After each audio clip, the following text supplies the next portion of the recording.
Meet me on the softer side. Meet me on the softer side. Softer side of your heart. Hi there, and welcome to the Skylight Books author reading series. You can find out about this and all of our other author events at www.skylightbooks.com, where you can also browse our inventory as well as order books online. You can also follow us on Twitter or even be our friend at facebook.com. If you'd like to talk to a real person, we can be reached at 323-660-1175. And don't forget, Skylight Books depends on listeners like you to help support us. So whether you're in our neighborhood or browsing online, buy a book or two to help ensure that we'll be around for a long, long time. Thanks and enjoy. Brando Skyhorse is a graduate of Stanford University and the MFA Writers Workshop program at UC Irvine. His first novel, The Madonnas of Echo Park, received the 2011 PEN/Hemingway Award and the Sue Kaufman Award for First Fiction from the American Academy of Arts and Letters. The book was also a Barnes & Noble Discover Great New Writers pick. He's currently the 2014 Jenny McKean Moore Writer in Washington at George Washington University, and here he is to discuss Take This Man. Thank you. Thank you for being here. Microphone for a small room. It's obnoxious. So, not as obnoxious as this shirt I'm wearing. So, how are you guys doing tonight? I'm really happy that you're here. Here's my overblown enthusiasm to get you to come in and say, like, yeah, this is going to be a fun event. So, these are always a little interesting for me. I haven't read in Los Angeles in maybe 4 years, so it's interesting to see some familiar faces and also some new faces as well. So forgive me if I sort of stumble and try to find my way through this thing here. This is a book I've been working on for a really long time, and I'm really gratified by the response that it's been getting from various booksellers, and people have been reading it, but I'm more gratified to see people at events like this. So if this is your first time to Skylight, please, stick around afterwards. Buy my book, buy both of my books, buy books for friends, but just, stick around. Indie bookstores like this are really sort of the lifeblood of communities like Los Feliz. There wasn't a bookstore in Echo Park when I was growing up, and there's a wonderful bookstore called Stories there now. So, really make an effort to patronize these kinds of places because they're really important for writers. Because writers need a space to develop and sell their work. And I actually see a couple of writers in the audience right now. I'm looking at a couple of them uncomfortably. So, without further ado, I'm probably going to read about maybe 14 or 15 minutes worth of stuff. And then generally what happens after these things is that you have like kind of a weird, awkward Q&A where the writer's like, well, ask me questions. But since I know about 50% of you, that seems really kind of weird and pointless. So maybe someone could ask one question, and then maybe I could do one more reading, and then we can sign or hang out and, play with the cat or whatever. That was a cat, right? Okay, that's good. It was a cat because, I just came from New York, so you never know with something that size. So we'll start off in the beginning of the book. And before I get into this, I just want to thank a couple of people in particular for being here. I'd like to thank one of the central characters of this book, Take This Man, my dad, Frank, who's sitting here in the front row. Thank you for coming. Much deserved applause. I'd like to thank also my friend Jeff Lido, who gets the award for driving the longest distance to come here, all the way from San Diego, California. Thank you, sir. I was really happy that you're here. And of course, I would be remiss if I did not thank my two incredible sisters. Two, right? One and two. Yeah, okay. So my amazing sister, Karani, who's sitting here in the front row, and will also be available to sign books. So that's really this is the only space in LA where you're going to get a signed copy from her and myself. And Adriana, I know you're here, right? You're here with your son, right? Just shout out where you are, because I can't really see you. Okay, well, maybe, there she is. Okay, so she's in the children's section. She will also be happy to sign books, but you'll have to go back there to get it done. So let me start off here with a quick section that kind of just, lays out the book and tells you what it's about, and, we'll kind of take it from there. All right, guys? Thank you guys for spending this lovely Wednesday evening with me. I'm really happy that you guys are here, all of you. Appreciate it. I was 3 years old when my father abandoned me and my mother in my grandmother's house atop a crooked Crooked Hill on Portia Street in a Los Angeles neighborhood called Echo Park.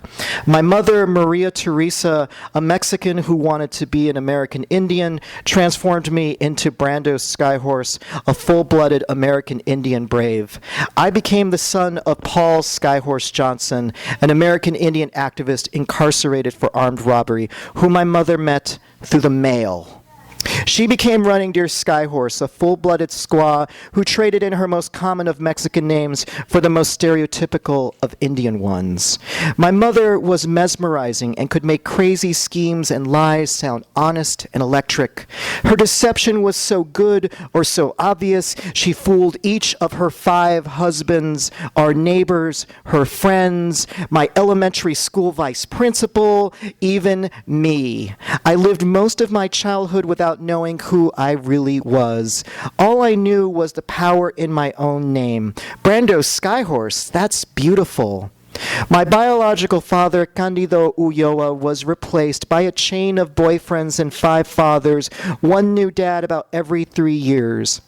Along with Paul, whom I first met while he was in prison, there was Robert, a restless, habitual Aleutian Indian thief, Pat, a restaurant chef with a penchant for disappearing, Rudy, a man who answered a singles ad from a homeless shelter, and Frank, a Mexican-American office straight, what my mother called men who worked actual jobs, who wanted a son but could not marry my mother.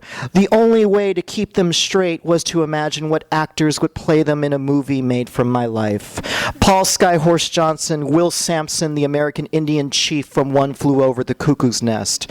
Robert, Isai Morales, a hot Isai Morales. La Bamba, Isai Morales. Pat, Roseanne era John Goodman. Rudy, present-day Robin Williams, plus 30 pounds. Frank, I've known him the longest, so I can't imagine him in caricature. If he were asked, and I did ask him, he'd say Chris Noth from Law & Order or Michael Nouri from the movie Flashdance, in that order. These men were never simply my mother's boyfriends or partners. They weren't surrogate dads or stepfathers. I couldn't call them by their first names, nor was I allowed to speak about any past father in the presence of a new one. My mother made it clear that these men trying to be men were my fathers, absorbed instantly into our tiny clan of mother, grandmother, and me, so we could be or pose as a family. Life with each of these fathers followed a similar path. First, I was forced to accept them. Then, slowly, I trusted them. Then, I grew to love them. And then they left. Some boys don't have any father in their life, my mother would say, bucking me up. You had 5. It's plenty for one boy. I was father rich, but family poor. Our house shook as if it were filled with people, brothers, sisters, a chorus of screaming children, but really belonged to just 2 angry women who were 5 foot and change tall. We shopped at the Smart and Final warehouse for commissary-sized shake and bake and restaurant-style cartons of frozen burgers, purchasing family-sized packs and gross for a family that could fit in a hatchback. We were a triangle trying to fill a circle. So now that I've told you a little bit about that, let me tell you a little bit about my mother. I think that's a line from Blade Runner, right? I think it's something like that. So my mother, a pudgy, well-behaved child with pigtails. Maria won Good Citizenship Awards in school 7 years running.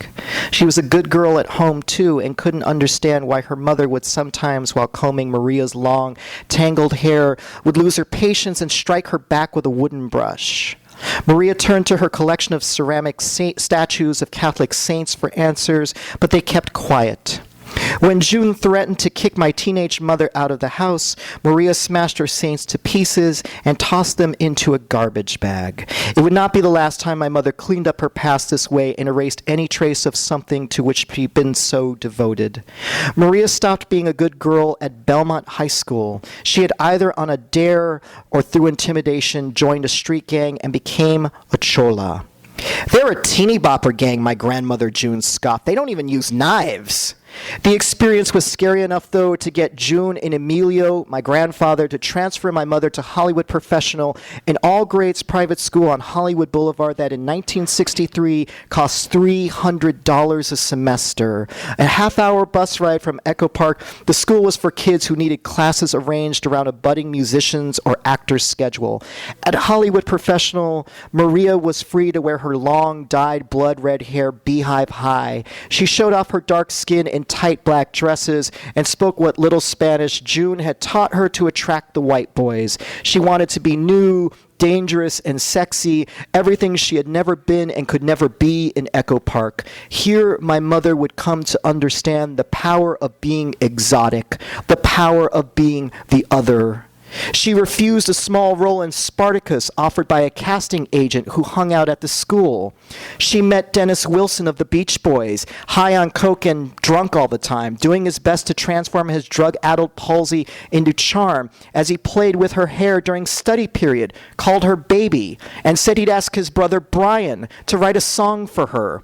She hung out with James Mason's daughter Portland and earned a bevy of female admirers and friends by throwing a young, bratty Charlene Tilton, future Jezebel of TV's primetime soap opera Dallas, down a flight of stairs. She was voted Duchess of the Harvard Ball 1963 and made rich friends who encouraged her to live with the kind of reckless, self-destructive abandon only money and privilege can afford. Her best friend was a spoiled Bel Air Jewish princess named Betty. They drank, drugged, and partied together until the early 1970s when Betty married an Asian man, moved to Florida, had a child, and in a fit of depression and rage bashed her baby girl's head in with a hammer and was sent to death row.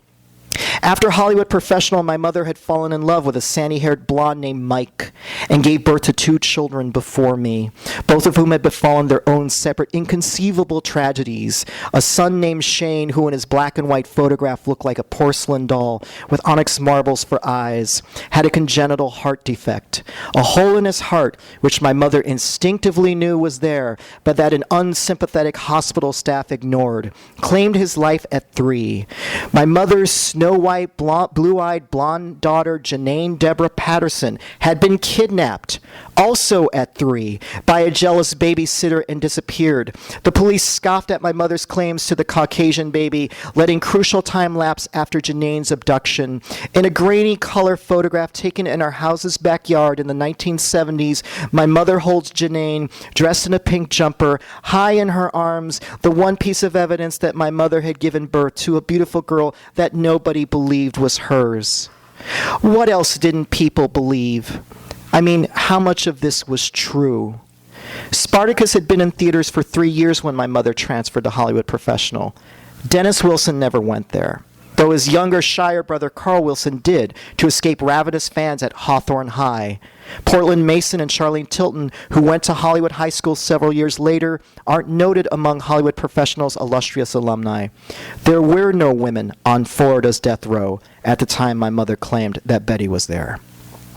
Shane and Janine both exist in photographs. Shane's in my memory, Janine's in my possession. While I maybe saw a trace of my mother in Shane's face, I realize now there's no possible way a woman with my mother's features and skin color gave birth to a blonde, blue-eyed, fair-skinned girl. Years later, I noticed a tiny timestamp on the trim of Janine's photo that says August 1977, which meant that Janine would have been my younger and not older fake sister.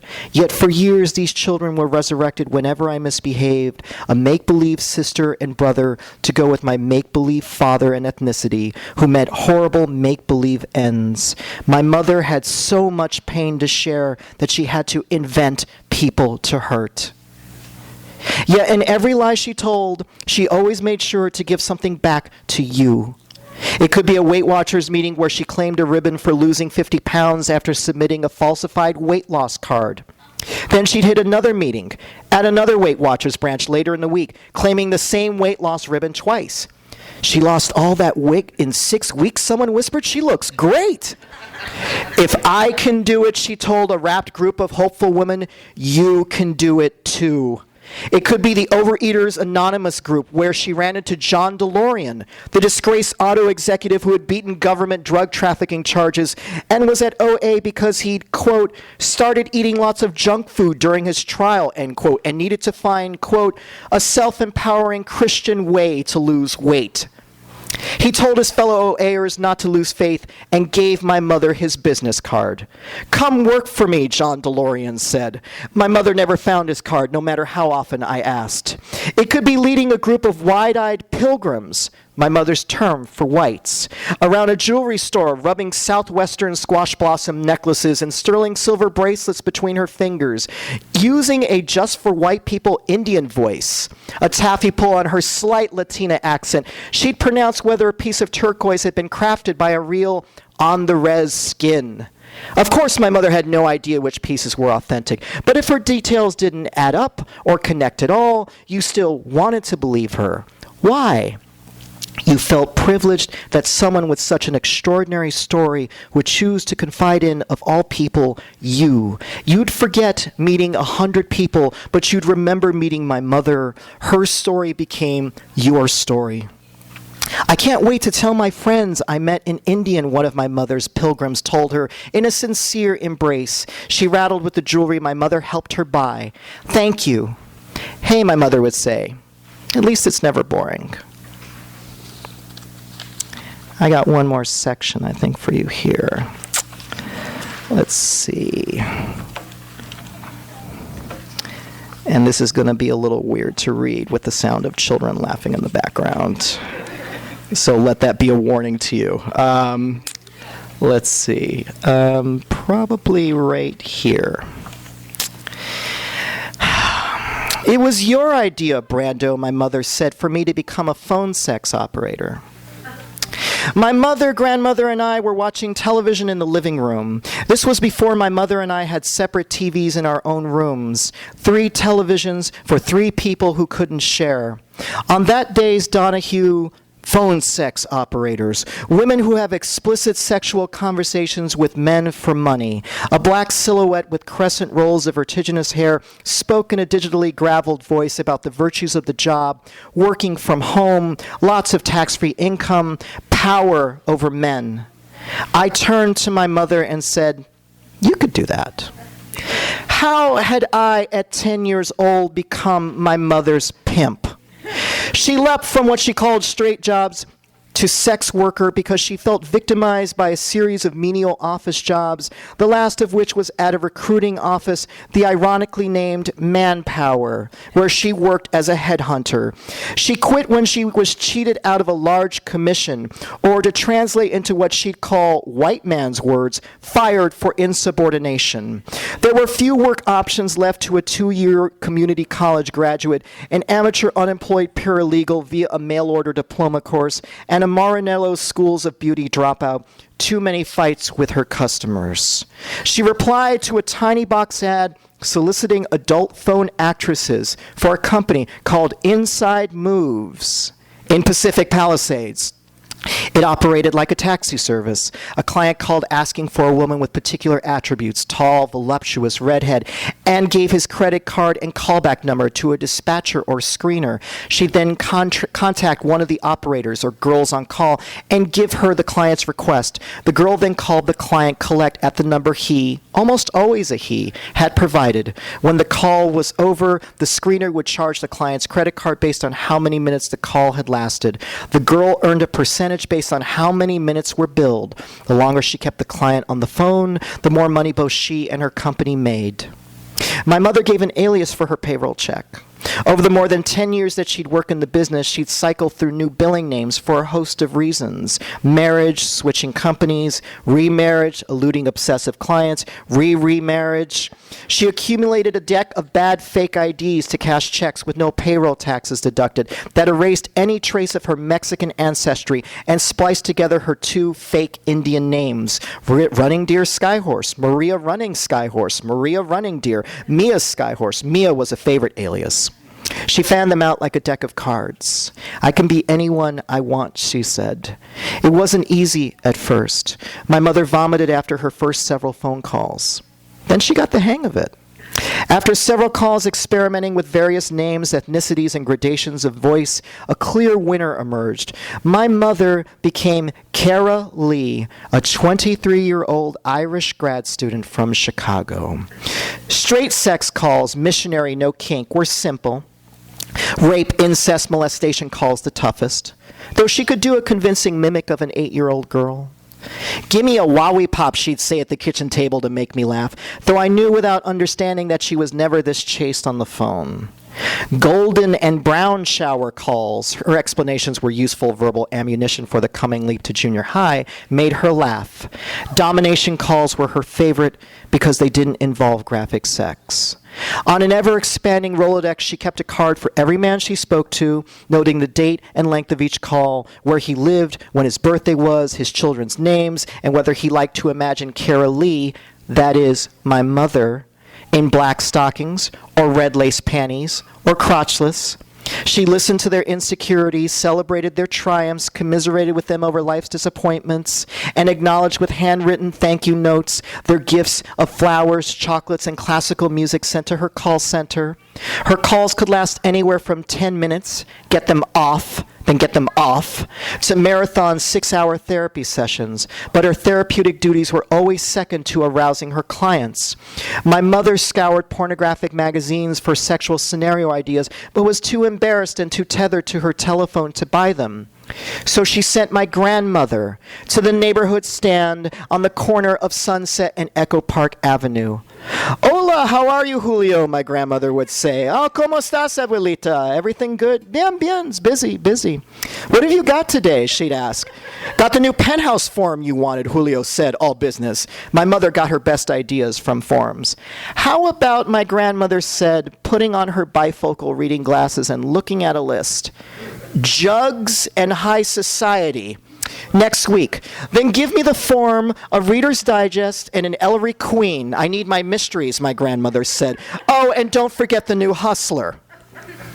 The money my mother earned was good for the early 1980s, up to $600 tax-free dollars a week, not including her welfare checks and food stamps.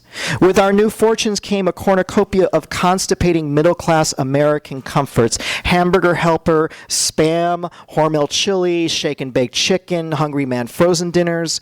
We bought a microwave the size of an air conditioner and a popcorn popper that roared like a military hairdryer. Out with the Kool-Aid, in with Capri Sun and Sunny Delight. Cans, seared foil, and poked through cellophane replaced fruit rinds and empty flour sacks in our garbage. We graduated from government cheese to Velveeta. I drank whole milk by the gallon, and I ate so much bacon I broke out in hives. My mother had packed up my stuffed animals long ago, but now our play-acting games moved to the telephone. She read reviews in Los Angeles Magazine of expensive restaurants in Beverly Hills and West Hollywood where it was impossible to get reservations. Do you think you can get us a table, my mother asked. Here's the phone. Call them and let's see. Maitre d's that scoffed at my mother's name softened when they heard mine. We celebrated a 9:30 table at Spago, party of two, by ordering a pepperoni pizza from the local joint down the block. My mother had a strict policy at first that I never entered her locked room while she was on call, but with her home all day, I gravitated toward her like a satellite. Over time, the membrane of my mother's closed door became porous, and I could gauge when to leave a tray of food by her closed door or whether I could creep into her bedroom to lay out dinner for her on her bed. Ever the improviser, she'd wink and smile over how boring a call was or would pantomime a funny second performance for me. One time, I brought a salad in a large stainless steel bowl, and she told her client that she was going to make a salad in his asshole. Tossing salads, anyone? Then she had me stir the leafy contents for her, making sure the fork scraped hard against the metallic rim. Other times she asked me to slap my palms together to lend flesh-slapping effects to a character she created called the Pampers Man, a grown man she kept in her house on a chain who liked to be spanked and diapered. None of this felt inappropriate to me. We were like two children playing a practical joke on an unsuspecting adult. Perhaps on his end of the phone, he was looking at one of the special advertisement cards Inside Moves had printed up to promote my mother's popular fictional creation. On the card, Cara Lee had pouty, deep sea green eyes, helium lips, ice pick sharp cheekbones, 36, 24, 36 measurements, and curly shoulder length brunette hair, and wore striped V-cut panties with a tight t-shirt clasped into a sexy knot around her taut belly. In red letters on the shirt, I am the woman your mother warned you about. But what if this woman was your mother? Thanks a lot, guys.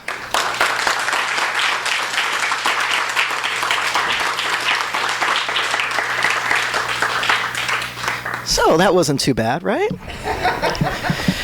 You must all have so many questions, or I probably answered most of them.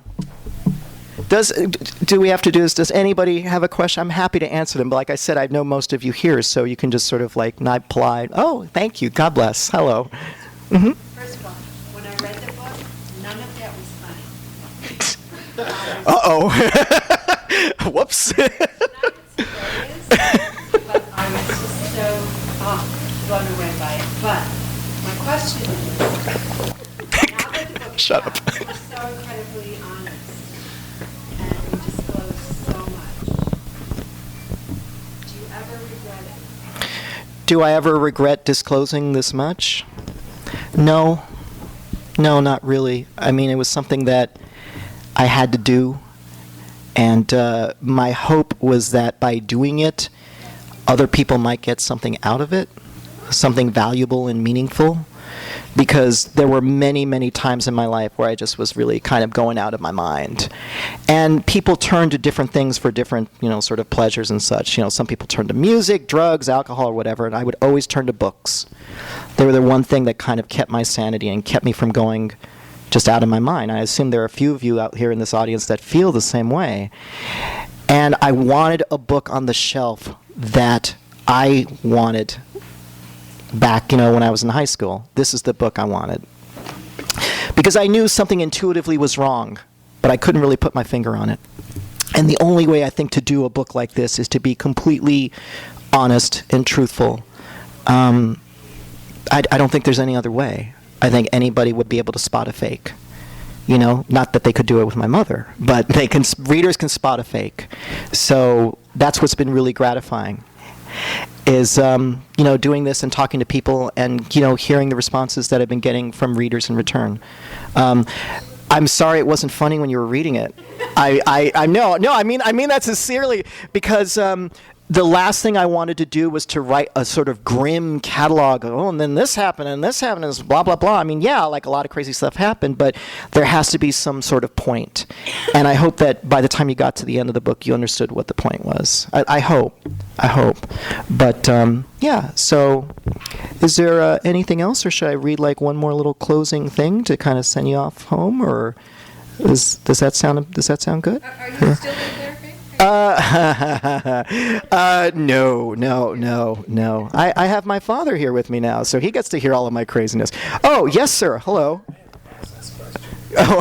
Process question. What I want to hear you talk about is, in terms of being that honest, what was the hardest thing to really be honest about in telling a story? What did you really want to tell the truth about, but ended up forcing yourself? I didn't want to be, thank you for that, by the way. I didn't want to be honest about me. Because I live with so many larger-than-life characters, it was easy for me to kind of get pushed off the page. So when I turned in the first initial drafts of this book, it was easy to write about my mother, because she was very funny. My grandmother was over the top, and all these sort of stepfathers I had, they all sort of had crazy experiences and such. And that was fun and very cathartic to do. But as my editor kept telling me, over the course of 2 years and 3 different drafts, nobody cares about those people if they don't know who you are. So I really had to go back each time and add more and more and more about me into it. And I would always respond in the same way to her. I would say, well, I'm just not very interesting. I would just rather not be in this book at all. That would have been the memoir I would have loved to have written. In fact, that's the memoir I did write. But nobody, well, my editor wouldn't have accepted that, and nobody, I think, would have bought it. So that was really kind of the key. And that's what's been really gratifying with the book out now and, like, sharing all of this about me and my experiences. People have already started to share back with me. And that's been a really amazing, cool thing. So, yeah, hello. So, I think you said some really interesting things about trauma, and a lot of people work Yeah. Yeah. And, regardless of trauma too, I think a lot of people have looked at books as their friends growing up. Yeah. So when you're seeing that a reader is coming to you and coming to you for kind of permission healing, do you think humor is the doctor in the situation, or where is the catharsis? It's got to be funny. I mean, I don't really know any other way. I remember seeing a documentary many years ago. Do you remember that documentary Crumb, about Robert Crumb? And actually, I saw it with this gentleman right here. And I remember he was telling me after the documentary, he's like, man, he just wrote off everything with a joke, didn't he? Every single thing was funny. Every sort of horrible catalog of misery in that movie. Oh, then, his brother died, and Bob was like, ha, everything's funny. I mean, obviously, one can get a little too carried away with that. But if you don't have that humor, what else is there? Depression, anxiety, I've wrestled with all of those things. And I feel like I've been very candid in the book about whenever you have this kind of experience, you come out the other side, but you're changed. I've heard people talk in similar ways about how, after they do drugs, they don't really perceive the universe in the same way. And I think it's really disingenuous to write a book where all of these kind of intense things happen and to not acknowledge, I survived, but there was a cost. And of course, there's always a cost. So, I want you to ask. Sure. So, not everybody has a gift for humor. A lot of people struggle. Yeah. So, is that the difference between a reader and a It's a really interesting question. I'm not sure. I don't really know. I don't know. I think that's something I'll need to think about.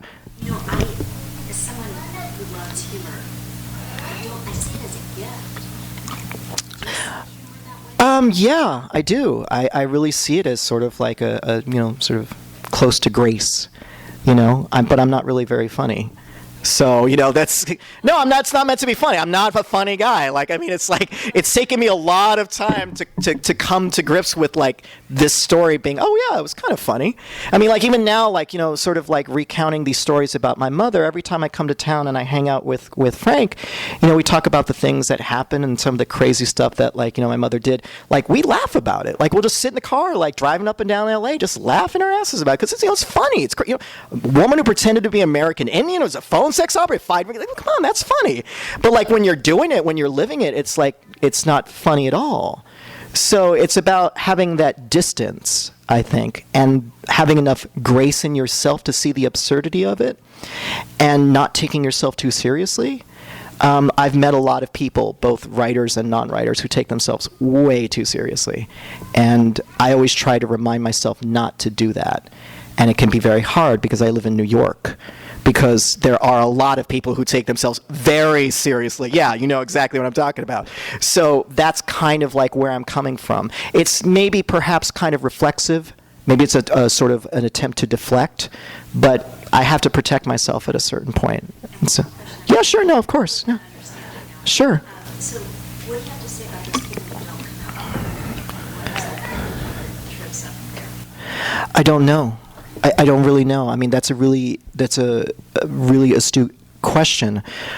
I have to feel that people who come out the other end, who don't make it, and by, I'm assuming you mean people who commit suicide, or people who just end up permanently dysfunctional, or permanently angry, or that kind of thing. Is that what you mean, or When I ask this question, because I like the way you say you came out the other end, and that seems and I like the way you apply grace and distance and time. I sort of just want to hear you. Oh no! I wish I had something more articulate to riff. So, but no, thank you. Yeah, I mean that's that's really interesting. It's something that I clearly need to think about more. But yeah. Oh, thank you. Appreciate that. Thank you. Yeah. Hello. Oh, thank you. Oh, thank you. Thank you. You're very kind. I appreciate that.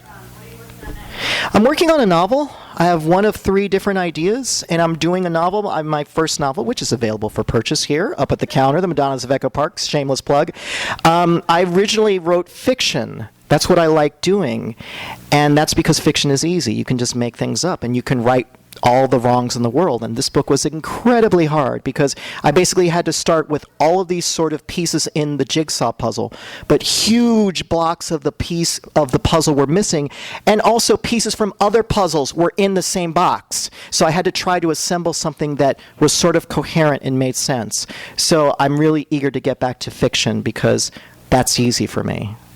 Yeah, yes, sir. When you were younger, were you tempted to fictionalize some of what you just read? And then did you come to some, how did you come to? Oh, you mean as a writer? Did you mean like, yeah. And then how did you come to the point of realizing I need to do this as a memoir? I have a really bad autobiographical novel somewhere. Like, I don't even know where it is. I think it's on my hard. Yeah, it's not that bad, right?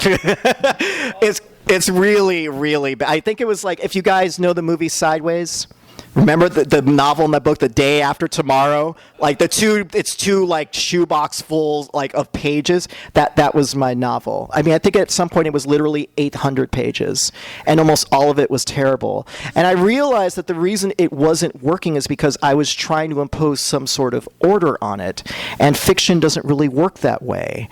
I took a really amazing class with Jeffrey Wolf, who's a workshop instructor over at UC Irvine when I got my MFA. He said basically there are two boxes.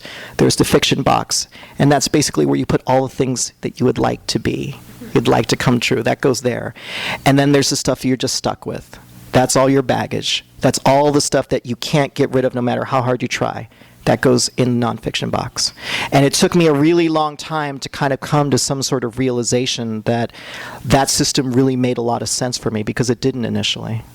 So with all of that said, why don't I read just maybe another short, quick section, maybe a couple pages, and then, we can sign books and hang out and do whatever you guys need to do. Oh, thank you. That's very kind of you. I appreciate that. I love the love. Keep it coming. So this is towards the end of the book, and it's about maybe 4 pages, maybe about 4 or 5 minutes in length. So, and to answer the question, where am I at now? Where am I sort of like, where's my headspace? This, I think, will probably answer it for you, or at least I hope it does. I was about 6 or 7 when my mother took me to a psychic friend who told me I'd lived past lives. She said I'd once been a Scottish prince who was trampled to death by horses in his 30s, and in a more recent life, a soldier who died in the Vietnam War from stepping on a landmine. Not long after, I had vivid dreams of falling off a carriage in what my 7-year-old mind dreamed Scotland looked like. Everything was made from marbles. And of my legs being blown off in a faraway delta, I'm sure I remembered from a Hollywood movie. The explosion would snap my legs on my mattress and wake me up. In both of these dreams, I was a father. I never saw my child's face or heard its voice, but I knew I had left a child, a son, I think, behind somewhere. I spent most of my 20s in a relationship with someone in her 30s, unable to commit to fatherhood, even as I knew that her chances at a baby dwindled with each passing year. I told her I'm too young. Then I told her I'm too poor.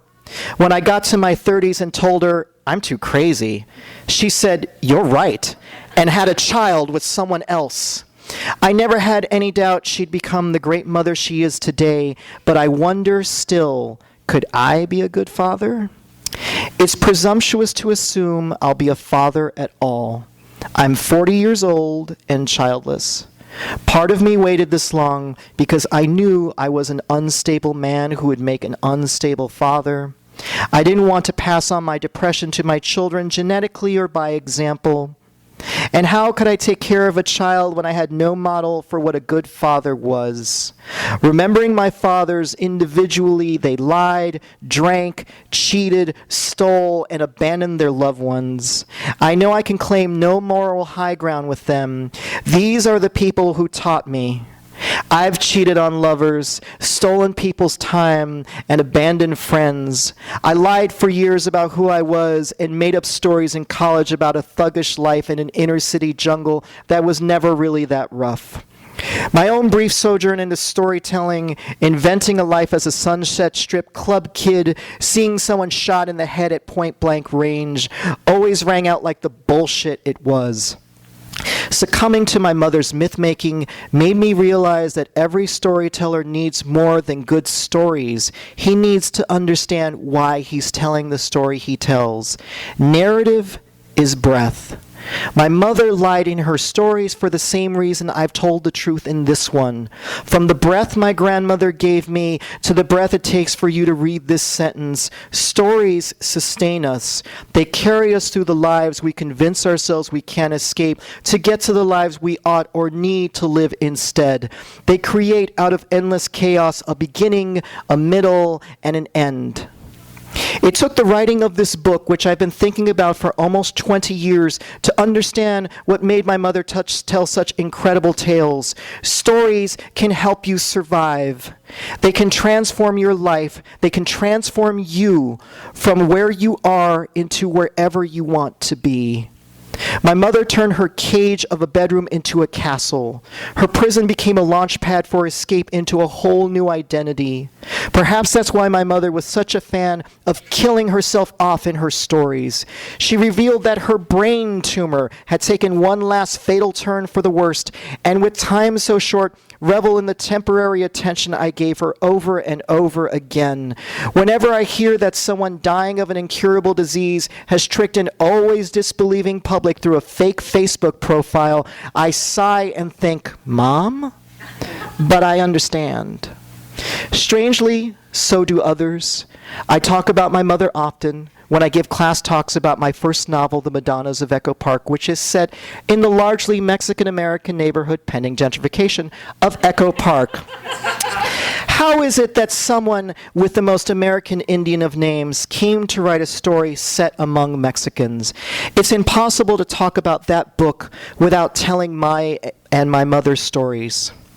In Idaho, I met an American Indian college student named Effie Hernandez.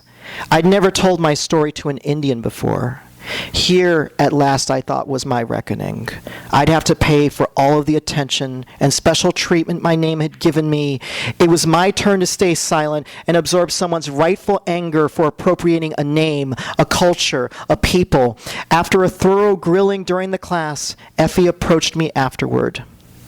I was prepared to not like you, she said. But I understand now why you lived the life you did. Of all the things your mother could have wanted to be, she wanted to be an American Indian. That's pretty amazing. The great American Indian writer Sherman Alexie once joked, Indians have to be so careful around non-Indians. We just make stuff up. I'm almost as good as a storyteller as my mother is, but I'm a terrible liar. My mother wasn't an Indian, but by Sherman's metric, she was the perfect Indian storyteller. I'm not an Indian either, but feel I'm still somewhere between two names and two cultures. It's difficult because I can't even occupy the gray space mixed children try to claim for themselves. I get emails from my college Stanford's American Indian Alum Network that say, Dear Native Alum, while I struggle to learn Spanish beyond a second grade level, in New York, where I live, I'm less Mexican or American Indian and more some kind of ethnic superhero, passing man, capable of passing for whatever any member of another ethnicity wants me to be. In their Indian or Pakistani or Latino eyes, they scan me over and ask, Are you like me? Yes, I nod, but who is that? Who am I?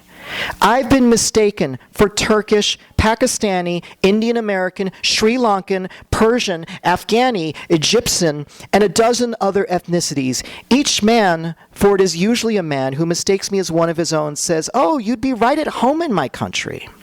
The feeling of another man claiming me as a member of his own people and his own homeland is irresistible to someone who feels he truly has neither. I'm also somewhere between two fathers, the father who left me, and Frank, the father who stayed.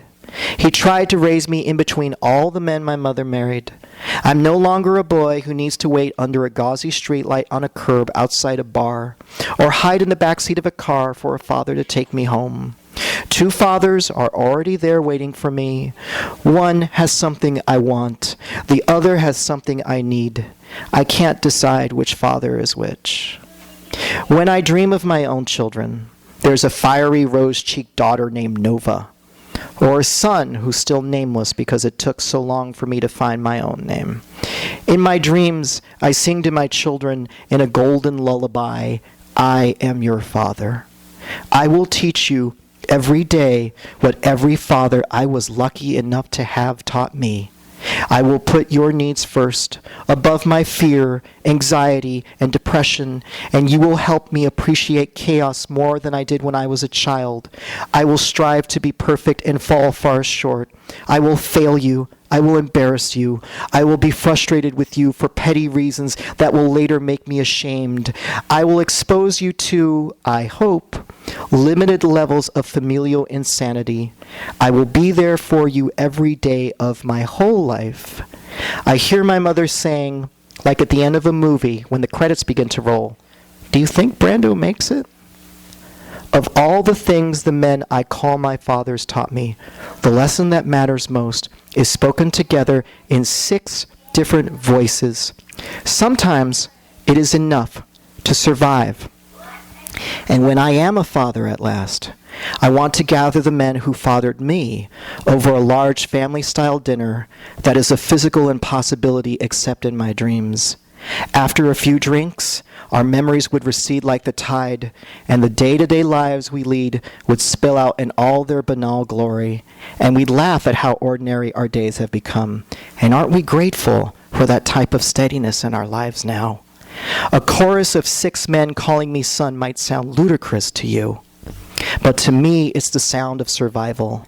Voices that have the power, by the very noise they make, to turn madness into song. Thanks for listening, guys. We really appreciate it. Thanks a lot.